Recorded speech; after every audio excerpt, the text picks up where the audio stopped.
I'm going to put my business hat on again. I'm spotting a huge hole in the Rolex Omega market. Oh, I bet. Oh, please. Oh, do you? Oh, delightful. All the execs are probably sitting watching this. Oh, I can't wait to see what this idiot spews out of his mouth.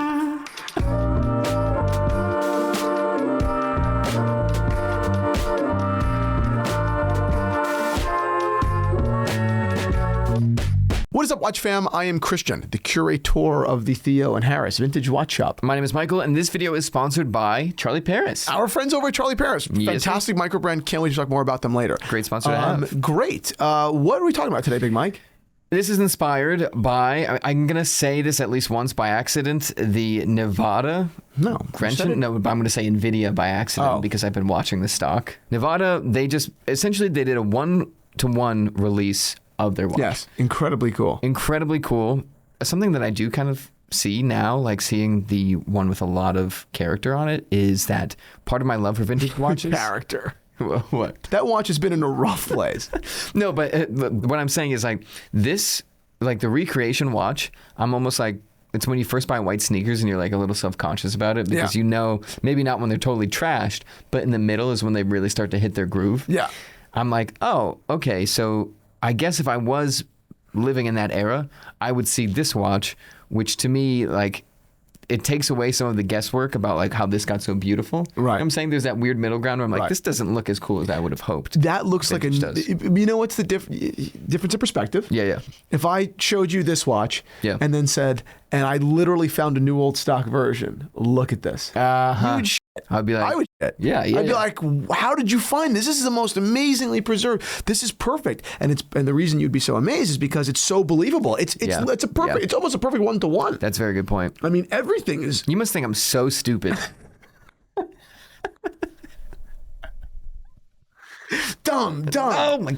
So talk to me. I slapped my hand in a grease fly. Did you get hit by that? I got it on my sweater. I saw this and I started thinking, just like, there's this weird space where this is a very beautiful Rolex. What model is that? 60, is it 6540? I have no idea. No, 6542. God, 60, whatever. I don't know. It's a big crown. Big crown. Exactly. Big crown. Fantastic. 6542 is a GMT, and I'm an idiot for saying that, by the way. You're almost as stupid as me. I didn't get covered in grease, though. So then I see that Seiko does a lot of like recreation releases and everything like that. And then there is, of course, Patek, all these legacy huge brands that they don't dip back into the heritage dramatically. They don't do a one-for-one because they can't do that. That would be seen as a step back. So then micro-brands step in and they do it themselves. But the problem is a micro-brand isn't necessarily making a watch to the quality of Rolex or Tudor or anything like that. So you get this weird like, well, if I want a watch that looks like a Rolex Big Crown, I can get a Tudor Black Bay, but that's not one-to-one. That's close, like you did a modern reinterpretation of it. Or I can get this micro brand, but that now is like an off the shelf movement. It's maybe not perfect, maybe it has some QC issues. Like that's also not what I want. Right. So there's this weird gap where Rolex and Omega can't just be like, this is a one-to-one Seamaster, one-to-one Submariner or something like that. Well, I guess the question is, why can Nivada do it and why can't Omega? Exactly. And why can't Rolex and why can't Patek? And yeah, okay, so we'll get into that why at the end, because I have a theory, but why can Nivada do it, do you think? Well, Nivada can do it because it's not really a brand with any presence, so they're going to be given latitude to have some fun. Whereas brands like Omega, Rolex, Patek Philippe, Audemars Piguet, they are held to a very high standard, right? I actually think the Nivada world is a much more fun place to be. You could be experimental and people aren't, look at how amazing that watch is. The Pac-Man, I mean, my dad would die for that watch. Look at the Chrono King Mecha He would quartz. kill for it, in fact. You... Wait, what? So someone told me one time, they said, not only would I kill for it, I would die. I wouldn't just kill for it, I would die for it. And I was like, what's the difference? Aren't those the same things? And he's like, no. And I'm like, oh, you've thought about this. Wow, you've thought about it. I just think that's just linguistics. To me, it's just like a level. No. You mean linguini? I appreciate your time on the Watch Channel. Thank you. Yeah, I think that obviously Nivada is a more fun place to be in many ways because they're not as held to like this kind of uppity kind of like what's the uptight standard. They can have some fun. Now here's a question. Yeah. What do you think the public reaction would be and it's twofold. Sure. If Patek Philippe reissued, let's say, historical model, pick any historical model, let's say the Tasti Tondi, the 1463, or whatever. Sure. What would be the reaction to the market? I think it would be nuts. I think people would actually lose their minds because there's so much restraint of like, no, we can't do that. Like, I'm not going to repaint my brilliance. Right. And now it's like, but everybody else is like, but if you did, that would be sick. Right. It's the whole thing of like an artist, like they always talk about, or not an artist, a musician is like, I'm so sick of playing the hits. But everybody else is like, well, just then do the same thing, but a little different. Yeah. These brands are so far from what they started off doing that doing an old thing is now totally different. Right.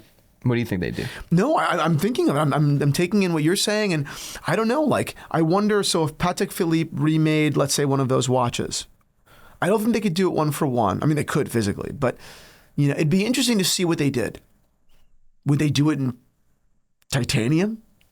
That would do be they nuts. do that? Yeah, right. Like, I don't know. Do they do it? Do they do it? I mean, I don't know the answer. I mean, do you make 5 a year, and they're $1 million each, and you sell them only to the greatest clients of all time? There would be a massive list of the greatest clients being like, yes. I don't know the answer to that question. I mean, because I don't think it would really affect their brand image, because no negative effect. Sure. Because it's not for the showcase. Of course. You can't get it. Don't even ask to get it. Right. It's on a 5711. Like you get a call from us. You'll never get the vice versa. There's no such thing. Sure. This is just something very special. We do have a whole department that recreates some of our classics. Period. That's incredible. That's very cool. Yes. Yeah. Because if they actually introduce them into the collection, I think disaster. I think absolute disaster. Oh, in what way? Well, I think that it would be really, really exciting at first, and then they would slowly start to chip away at their. Because one thing about being uppity is, even though it's annoying, you get to say that you are above. Exactly. Exactly. That's the one thing about, even though you don't have as much fun at weddings, if you're the kind of guy that's very stoic, you do get to say that you never look like a fool either. Exactly. Exactly. And then you also so you can't keep up with this in modern. You're going to keep playing the hits. So that's your brand now. You used to be great. Yeah. That's interesting. Because then you see, if we go to the Speedmaster, for example, that has iterated over time, but there is a core shape to the Speedmaster now, not originally, but now, that can't be changed. Right. Which I don't think Rolex has at all. I don't think. Yeah, well, Omega's just been so faithful that it's almost weird. That's down to Heslite and everything. Yeah, it's crazy. Well, that's what I was saying. That is weird because their re-release, unless they did, which they've done the first Omega in space and everything like that, their re-release would essentially look the exact same now. Yes. When Rolex wouldn't. They'd be the bigger jump. The journey of the Rolex Submariner is far more interesting than the journey of the Omega Speedmaster. Yeah, right. The Omega Speedmaster journey is kind of boring. It's an amazing watch. I love it. God. Sure. And they can say that they still essentially produce the classic and it need not be changed. It was right the first time. Right. And to change it would be silly. It's like the Royal Oak. Rolex can't say that. Like the Royal Oak. Mm-hmm. Basically like the Royal Oak. Which I find interesting because I look at vintage Submariners and everything and I'm like, wow, what I wouldn't do for there to be a vintage recreation of that from you guys. Even if it was a one-off, even if it was impossible to get, I would love a big crown to be in the lineup or something like that. And it never will be. Right. Which creates, to me, this weird, untouchable, this is distinctly Rolex, but no one else can have it. Yes. And we ourselves will never revive it. We'll never do it. Yeah, it's exactly. like you basically made something and you killed it. Yeah. When this design, without crown guards or anything, is like an essential design of watches. Yeah. Yeah. You know what I'm saying? For sure. No, for sure. I think the only exception essentially is the Royal Oak Jumbo, right? That watch is really, really close, but it also just never really changed. Not really. I mean, a couple of changes here and there, but it never really changed. Yeah. The iterations of the Royal Oak over the last 50, 60 years, 50 years have not been crazy. They've been kind of true. The Submariner, no. If they went back in time, it would be decidedly a reissue. Yes, exactly. Because they've deviated. If Rolex didn't do crown guards, then today they would be able to produce something without crown guards. Which would also go completely against who they are now. It's like, so we're taking away some of the functionality. Yes. Because it's cooler that way. Yes. This video is sponsored by Charlie Paris, which we at TNH are big fans of Charlie Paris. Christian actually met with the two brothers behind Charlie Paris, I believe, in France. These watches are designed and assembled in France. And today specifically, we're looking at the Concordia, which you're holding right now. There is one in quartz, but obviously we have two favorites that are not quartz. Not that quartz is bad, it's just that we also like automatic. So what is your pick? The Concordia Automatic Kraken. Just that matte black look to this watch is just cool, and I just feel like you look like a badass. It really is. They're designed in France, like I said.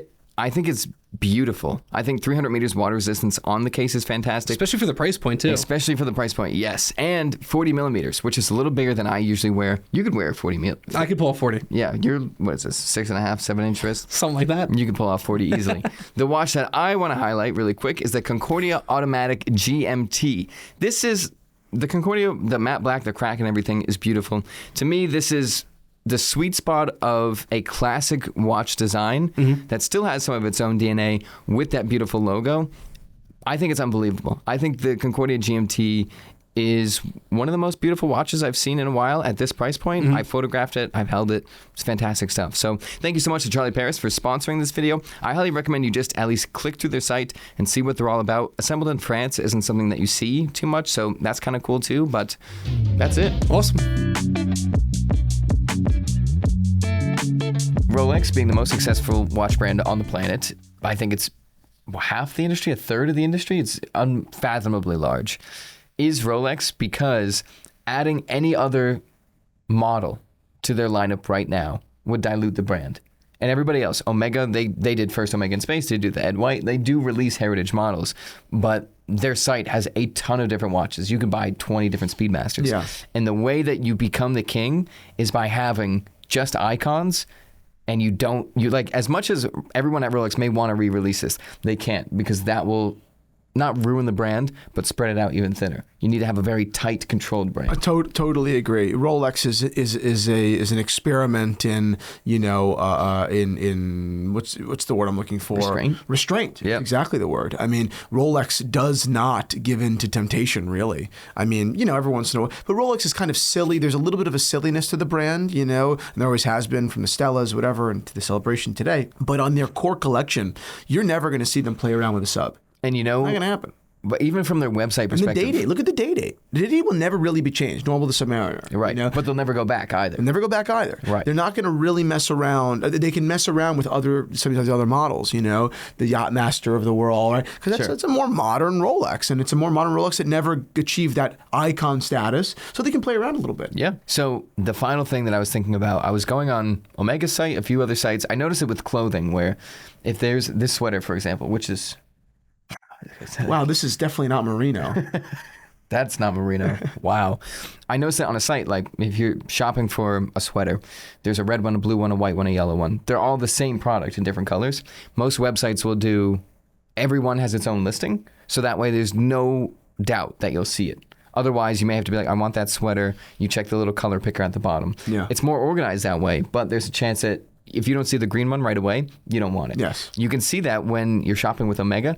There are 10 Speedmasters on the site that all look the exact same. Yeah. And you have to click on them and be like, oh, that's Hesalite. Oh, that's Sapphire Sandwich. I think that's oh, very that's annoying, don't you? Exactly, yes.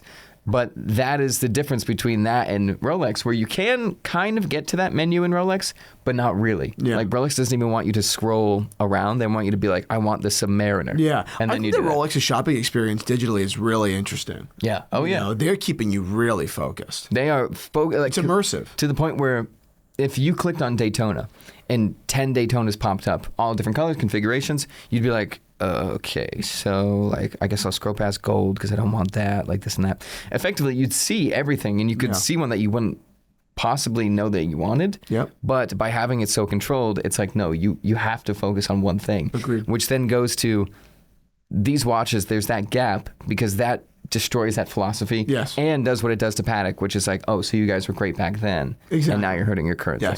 Completely agreed. No, Yeah. Rolex has to continue being modern and then being kind of ridiculous, right? Yeah. In those models, they're allowed to be ridiculous, like like the Oyster Perpetual. Sure. It's kind of Yeah, being sure. a little bit silly. They have latitude there, but in these other core models, they'll never change. They've invested too much into establishing those models. That's why they're as powerful as they are, Yeah. right? I mean, who's done a better job than Rolex with their collection on a marketing level? Yeah. Nobody. And Rolex's watch collection is not the most impressive collection. It's not the most. It's Not at all. It's kind of predictable. It's great. I love it. And there's definitely one for everybody, but it's a little bit predictable. Very, yeah. Yeah. But in that predictability, what does that really mean? That means consistency, right? It's predictable because it's been consistent for so long. Okay, great. Well, if it's been consistent and it's predictable, that also means they've had a very, very long time to sell you this thing, to convince you that it's good. They haven't really changed it. So the messaging from 40 years ago is still relevant. Right, as opposed to reinventing yourself all the time. Look at Audemars Piguet. The brand has changed so much. I know this Travis Scott thing. I don't know if you saw it. Yes, I did. It's fucking bizarre. Cactus Jack, baby. It's absolutely bizarre. You Yeah. know. And you see all the merch that dropped yesterday? The what? All the merch, the No. Cactus Jack Audemars Piguet merch. No. It's bizarre. Yeah, What? look it up. I mean, what about that is classically Audemars Piguet? I mean, Right. it's bizarre. Wow. With the Audemars Piguet stuff, I mean, we were just talking about it on the Zero last week. You also show off that. I also showed this off. Yeah. I mean, if you're not already a member of the Zero, it's our behind the scenes podcast where we do community posts and share watch stories. And it's an amazing community. It's a couple of months old now and it's just growing every day and it's incredible. I hope to see you on over there. If you do join the Zero for all that extra content, shoot me a DM. I can't answer possibly all the YouTube comments. It's just not possible, but I can get back to you over on the Zero. It takes a couple of days, of course, but I promise I will get back to you. I'm very committed over there. So I hope to see you on over there. Link is down below.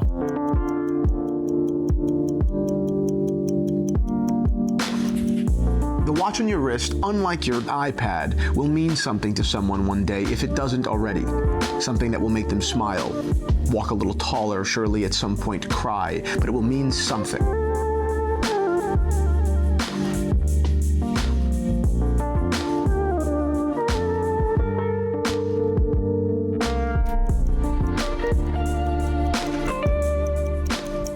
If you had the choice, you have a white gold GMT. If you had the choice, it's on Rolex's site, it's available, whatever, all those conditions are met, to get the one that your dad has, brand new, or the one that you have, the modernized version, what do you do? Mine. Yeah. Yeah. Because it's weird, right? Yeah, of course. I'm not going to go back in time, and I'm a vintage watch lover, 100%. But if I'm going to go seek out a vintage watch that is with purpose, if I'm going through a new shopping experience with Rolex, I don't want to. You don't want to see your dad's watch. No. You want to be like, I am remembering everything that made me love this watch, but I want mine. And now you look indecisive. Why are you offering me both? This makes no Interesting. sense. Interesting. Move on. Yeah. Move on. If I want that watch, I know where to go. It's not you. And then obviously when Rolex is doing the CPO stuff, they'll have it in a different showcase, and Sure. maybe they'll say, well, this is our certified pre-owned, and to come take a look, and Sure. that's separate, I think. But there needs to be a line in the experience. Yeah. The idea of having a collection means that it's better than all the other ones Right. they've ever done. Because if it's not better, then why are you making a worse watch? It doesn't make any sense to me. Yes. Wild, right? Exactly. But what that means is that some of those watches, they're not lost to time. They still exist, but it's just like, no, that you missed that one. Yes. Crazy. Totally. Very weird. I know. Weird thought I had in the shower. Yeah. You're like, I was Which just part of naked, that was too scrub-a-dub-dubbing. I was running out of soap, and I thought, Oh.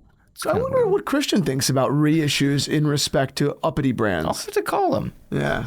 So that's it. Well, thank you very much for sharing your shower thoughts with me. Yes, if you sir. guys would like more content from Theo and Harris, definitely go down below into the link and click on The Zero, which is our private podcast community. As I said before, I did an unboxing of this watch just the other day, and there's a whole bunch of other podcasts and posts over there. I'd love to see you on over at The Zero. Head on over. Go.